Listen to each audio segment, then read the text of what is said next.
Radio, on parle d'environnement avec notre invité. Bonjour Chantal Delamotte. Bonjour. Bienvenue sur Sud Radio, directrice du salon All for Pack Emballage à Paris. Ça commence demain, ça dure à peu près toute la semaine, enfin quelques jours. 4 jours, oui, 4 jours, la moitié de la semaine, mais la bonne moitié. L'industrie de l'emballage passe au vert. C'est un peu le titre de cette interview que j'ai voulu donner. Est-ce qu'on peut dire que les emballages aujourd'hui deviennent écologiques? Est-ce que c'est là-dessus que se porte l'innovation de votre secteur? Absolument, je pense que nous avons 1000 entreprises qui vont venir expliquer toutes les solutions autour à la fois des machines, de l'emballage, du printing et de l'intralogistique, qui expliquent finalement nos 3 secteurs de l'emballage. En fait, on a des emballages primaires, secondaires et tertiaires. Alors, c'est quoi un emballage primaire? C'est celui qui prend le produit au départ. Donc, c'est la cellule souvent de plastique, j'imagine? Non, même pas. Oui, enfin, c'est vous avez le grain de blé, il faut le transformer en farine, il faut déjà l'emballer. Exactement. Primaire, secondaire et tertiaire. Secondaire, c'est pour le transport. Tertiaire, c'est ce qui est la mise en marché. Concrètement, quelles sont les matières qui sont utilisées pour fabriquer ces emballages aujourd'hui? Alors, les emballages, c'est les matières classiques. Effectivement, on a 30% le plastique, 30% le papier. Et puis après, on trouve le métal, le verre, le bois.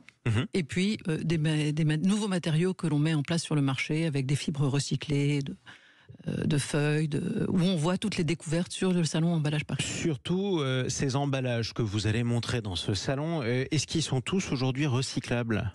Pas tous, effectivement. Ils peuvent être réduits, puisque, effectivement, comme vous le savez, la position de l'emballage a quand même explosé depuis les années 90 et qu'aujourd'hui on est très accompagné et que les industriels travaillent énormément avec la loi AGEC, qui est la loi qui permet de retravailler sur l'anti-gaspillage et l'économie circulaire, qui est une loi purement française. Ouais. Et puis après, au niveau européen, on a des contraintes très fortes à l'horizon 2030 avec la disparition finalement de l'emballage à usage unique en plastique. Mais ça ne veut pas dire que le plastique est totalement écarté, malheureusement. Il y aura toujours du plastique dans certains emballages. En revanche, quand on parle de... Parce que ça, c'est un terme qui sonne très bien, c'est une définition très précise. Emballage à usage unique du plastique, c'est quoi? C'est par exemple, si je suis abonné à un magazine, il arrive souvent emballé dans une petite couche de plastique transparent. Ça, ce sera interdit? Oui, de moins en moins quand même. Maintenant, il est déjà dans des fibres recyclées. Il est déjà, ça, c'est un packaging de fin qui est tout à fait résolu et et tout ça va disparaître. Et tout ça va disparaître, absolument. Qu'est-ce qui va disparaître? Quelles autres formes d'emballage vont disparaître dans les années qui viennent?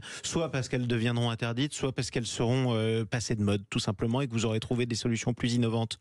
Effectivement, tout ce qui sont les barquettes alimentaires, par exemple, puisqu'on sait que l'industrie agroalimentaire est quand même la première industrie de l'emballage.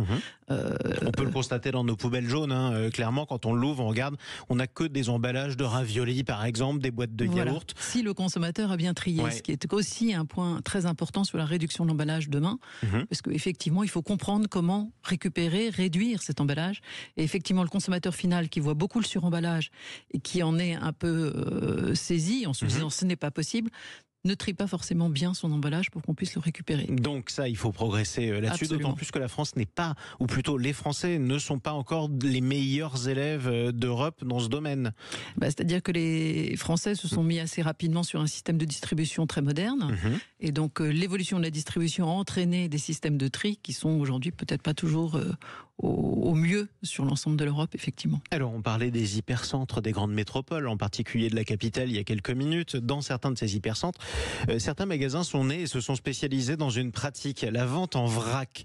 Précisément, on vend des produits, du riz, des graines, des cacahuètes en vrac, et vous les mettez dans votre propre récipient en dur. C'est pour justement éviter de vendre des emballages à usage unique. Est-ce que vous craignez que cette pratique, elle se généralise à terme ou pas ? C'est pas une crainte, parce que ce serait très bien. Et puis c'est comme toute l'évolution finalement des piliers de la loi AGEC, où finalement vous pouvez arriver avec votre contenant. Alors il y a effectivement le vrac, mais il y a aussi toute la consommation de plats à emporter, qui est quand même un point important, où on peut réduire fondamentalement le poids de l'emballage, en permettant aux gens d'arriver et venir chercher leur salade dès lors que l'emballage est propre. Vous qui organisez ce salon de l'emballage, vous ne craignez pas que les gens se passent de l'emballage à terme ? Ils ne se passeront pas de l'emballage, parce qu'ils auront forcément besoin de l'emballage. Parce que pour amener la graine de café dans le magasin vrac, il faudra de l'emballage. Si je reprends cette marque mythique qui est malheureusement en train de péricliter, qui a fermé, on aura toujours besoin d'un Tupperware pour apporter par exemple son déjeuner. Ça pour vous, c'est aussi un emballage ? Ça peut être un Tupperware, mais ça peut être aussi une boîte de verre. très écologique. Alors, on peut découvrir de l'innovation dans votre salon. Quels sont les emballages du futur qu'on ne connaît pas encore, qu'on n'a pas encore vu dans la vie de tous les jours? Qu'est-ce qu'on va pouvoir faire dans les années qui vont venir? Alors, ce qu'on voit, c'est qu'il y a beaucoup d'emballages qui se développent sur la réutilisation. Donc, rapporter mon emballage, pouvoir le recycler, nettoyer et les réutiliser. Et ça peut être même sur des matières très, très particulières où on ne l'imagine pas quand on est consommateur. Ouais. Par exemple, le carton peut être recyclé et réutilisé dès lors qu'il est bien rentré dans la scène du réemploi. Et pour qu'il rentre dans la scène du réemploi, il faut qu'il lui arrive quoi? Il faut qu'il soit mis dans la bonne poubelle. Et c'est laquelle, la poubelle du carton? Ou rapporter à la personne qui vous a expédié. Parce qu'effectivement, le e-commerce est un vrai consommateur de packaging. Alors ça, c'est vrai que le e-commerce est un consommateur, mais d'un autre côté, on reçoit un carton, on le plie en quatre pour que ça prenne pas trop de place dans la poubelle, et en général, on la met dans la poubelle. Là, vous êtes un très bon consommateur, mais c'est vrai sûrement. Et puis, vous pouvez le redonner à la personne qui, effectivement, récupérera l'emballage. Un dernier mot, parce qu'il est important aussi, l'aspect social. C'est combien d'emplois en France, l'industrie de l'emballage aujourd'hui? C'est 12 millions d'emplois. 12 millions. Non, 120 000 emplois. 120 000, pardon. On est déjà pas mal. Vous aviez fait un gros emballage, on va le dire comme ça. Merci beaucoup. Merci.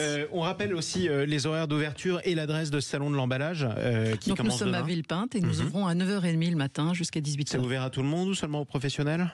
Plutôt aux professionnels, mais les gens peuvent venir s'informer parce qu'il y a de nombreuses conférences qui expliquent toute la problématique du travail qu'a à faire cette chaîne de l'emballage. Merci à vous, Chantal Delamotte. Je rappelle que vous êtes la directrice du salon All for Pack Emballage Paris.